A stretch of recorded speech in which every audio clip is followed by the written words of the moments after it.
This happens to be their second feed of the day. They have their breakfast at 8 o'clock. It'll be 11 o'clock now. And there'll be two more feeds. One at 2 o'clock and a final one at 4 o'clock. And so what you're looking at is two Asian short claw duckers. We've got a male and a female. Anyone want to guess which one's which? Have a guess? The male's larger. The male's larger. No. Normally, they're exactly the same size. But our male happens to be smaller. So that's our male there. He's small, obviously, not because he's male. He's small because his parents were puny. That's it. Straightforward. That's the best part about animals. It's always straightforward. Now there's 13 different species of otter, and these guys happen to be the Asian short-clawed otter. They come from Southeast Asia. They're not the European otter, which would have been more relevant to have here, but the problem with the European otter is that they tend to be more active towards the evenings, and that's when we're closed. They're also very solitary and shy, and so it just wouldn't work in this setting. That's why we opted for this species. Quickly, just before I run out, what I'm feeding them is mussels,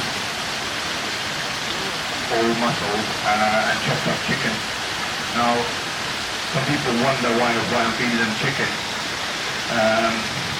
They are omnivorous with a slight preference for fish. We try and vary that. And today, Monday, 11 o'clock is marked with chicken and mussels.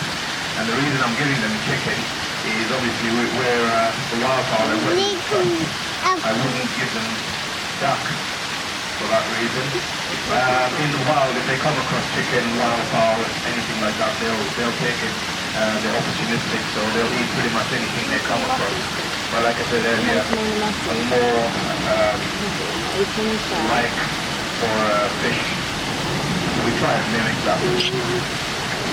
Now you might wonder why we've got otters here. Well, the thing is, you've got a wildfowl behind you, and the wetlands part in WWT is where these guys come in. They're a very important wetland animal. They're very sensitive to changes in the environment and pollution and land degradation, and for that reason they call them indicator species. They just indicate the health of an ecosystem. Straightforward. Again, if they occur in an ecosystem and their population declines, straight away you know that ecosystem is in danger, and that's why we've got them here. Now we did start off with 4 females, that's nearly 2 years ago, 4 sisters, and our centre up north in Washington, they were keen to get some females because they only had 2 males, 2 brothers. So we gave them 2 far females and they gave us what they call the better male.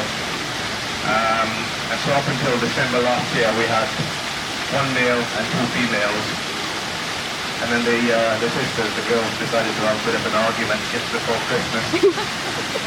More than likely over him, because she had paired up with him and the other one was tagging along, she was fine, but then it came to a level where she was outcast. So we took her away, and she's now in Devon. She's got her own setup, her own meal, so she's happy. Just in case you're wondering, there's one under that rock. That's a hollow rock. That one and that one. So don't worry, there's air in there. In fact, most of this is all hollow, it's all man-made. It's not real. I mean, it's here, it's real. You're not in a matrix or anything. Now I've run out of food, and normally I hold some food back while I answer questions, and the reason for that is if I'm looking at you answering questions, these guys tend to go behind me and give me a nice bite on the ankles. So I learned quickly to hold some food back while I'm answering questions, but it doesn't